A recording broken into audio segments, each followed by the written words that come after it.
Bakit nga ba mga beshi, hindi mo dapat payagan ang sarili mo na maging isang other woman, homewrecker, kabit, pangalawa, option. Wag mong papayagan beshi, no? Na mapunta ka sa sitwasyon na ikaw ang magiging dahilan, no, ng ikasasakit ng kapwa mo babae. Masyado na tayong veterano, ayan, sa mga totoo at fake na darating sa buhay natin. So matuto tayo mga beshi sa mga pinagdaanan natin, mga nakalipas, no, sa mga kamalian sa buhay. Matuto tayo at hindi natin dapat laging ginagrab or laging niyayakap ang katangahan. Ayan, charing, katangahan, no, diba? Katangahan kung hahayaan mo yung sarili mo na maging isang dakilang kabit. Yung magpapaka-loyal ka pero kabit ka, 'di ba? Kasi alam ko marami sa atin, no, umaasa ng forever. Lahat tayo umaasa na may makakasama balang araw. Lahat tayo nangangarap na magkaroon ng partner. So, walang nangarap na babae. Walang babaeng nangangarap na maging isang kabit lamang, pangalawa lamang, panira o magiging anay lamang sa ibang pamilya. Walang babaeng nangarap ng ganun. Pero may mga sitwasyon kasi mga beshi na hindi natin talaga hawak. Yes, sa una masaya. Sa una pasasayahin ka niyan. Ganun naman talaga, 'di ba? Kahit hindi ka naman kabit, kahit na sa ini-relationship talaga na kahit nililigal ka. Sa una talaga beshi, masaya. Pero kasi kapag sa mga babaeng natuto na, no, at marami ng pinagdaanan, hindi na sila madaling pakiligin. Nakikinig na lang yan, natutuwa na lang yan, sumasabay na lang yan, pero nag-iisip yan.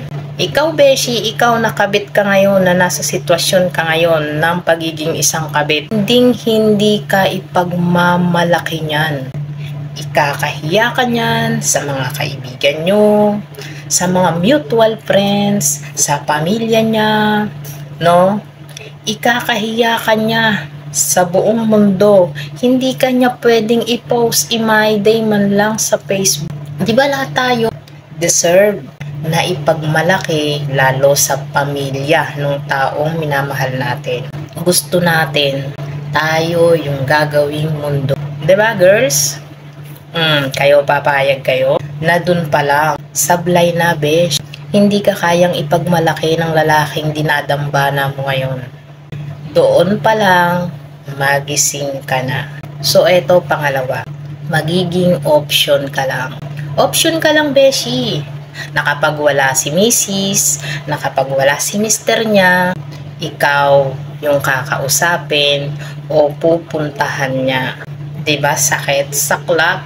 Nakapag natutulog si Mrs., nakapag natutulog si Mr., nakapag natutulog yung kinakasama niya, ikaw na available, ikaw na naghihintay sa kanya at handa siyang kausapin, ikaw ang pupuntahan niya. Ikaw yung ite-text o tatawagan niya kasi ikaw ang available. So, masakit maging isang option.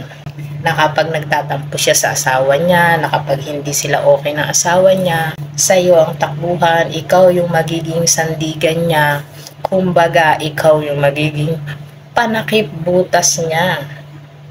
Diba? Lahat tayo hindi natin deserve na maging isang panakip butas.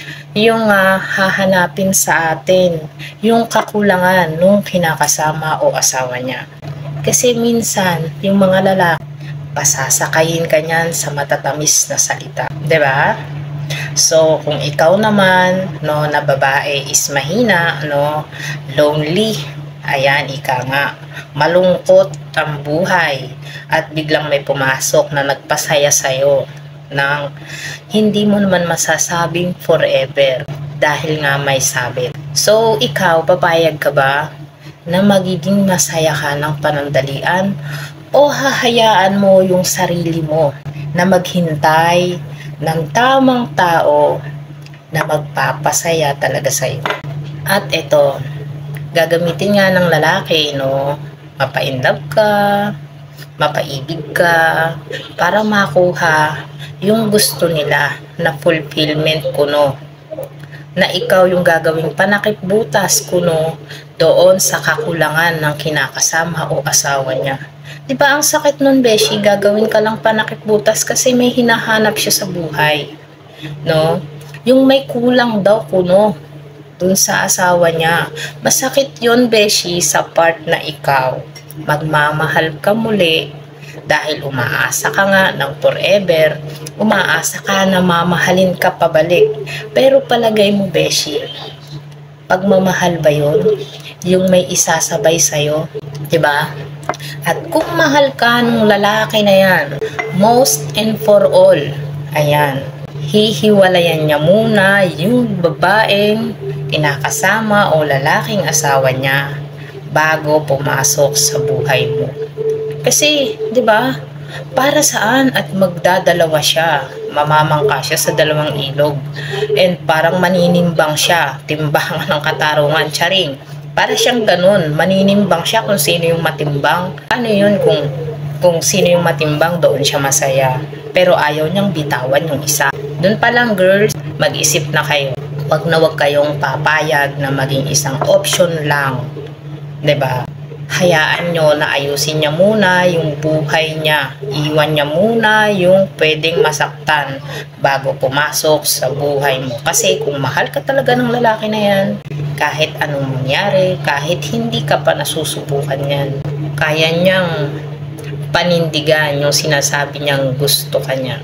At eto pa, mga beshi, wag kang papasok bilang maging isang kabit dahil wala kang kasiguruhan, walang assurance. Paano pa halimbawa kung magkabukingan?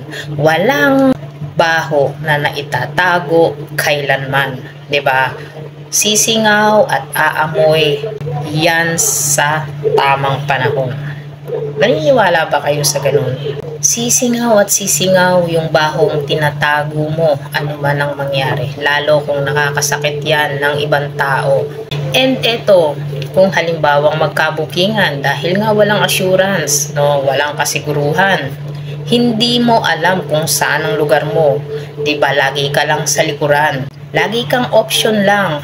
So kung magkabukingan, paano ka? Pwedeng sabihin ng lintik na lalaki na yan na alam mo naman na may pamilya ako. So hanggang dito na lang tayo. Malaya ka na. Malaya ka nang humanap ng lalaking nararapat at nababagay sa'yo. Yung lalaking kaya kang panindigan hanggang dulo. Diba ang sakit nun, beshi? Yung sa panahon na masaya kayo't walang nakakaalam. Diba kaya kang panindigan dahil kayong dalawa lang ang nakakaalam. Pero pagdating ng panahon na magkabukingan, bye, iiwan ka na niyan at babalik sa tunay na pamilya yan. Madalang yung mga lalaki na pinanindigan ang kabit nila. Pinanindigan man nila yung mga kabit nila dahil may mabigat na dahilan. May mga babae kasi na kapag nalaman nilang may kabit yung asawa nila, madali na lang sa kanilang mag-giveaway, i-let go kahit nakasal pa sila. Pero kasi may mga babae na kahit alam nilang may babae yung asawa nila, hindi sila basta-basta sumusuko. Lumalaban yan. 'Di ba? Na kahit alam nilang yung lalaki, yung asawa nila ay may kabit, yung babae ang aawayin nila. And ikaw, gusto mo bang maeskandalo? Ikaw na babae na wala namang ginawa, wala namang kasalanan, kung hindi lumambot o nahulog lamang, gusto mo bang maeskandalo? So kung ikaw ay nasa sitwasyon na ganyan, mga beshi, mag-isip-isip ka na habang may panahon pa. Dahil mahirap ang mabuhay ng katago-tago at walang kasiguruhan kung hanggang saan niyang hinahawakan mo. Mahirap mabuhay sa taong alam mong hindi sa'yo. Mahirap pang hawakan yung taong alam mong hindi magiging sa'yo ng buong buo. So ayun lang, mga beshi, magandang araw.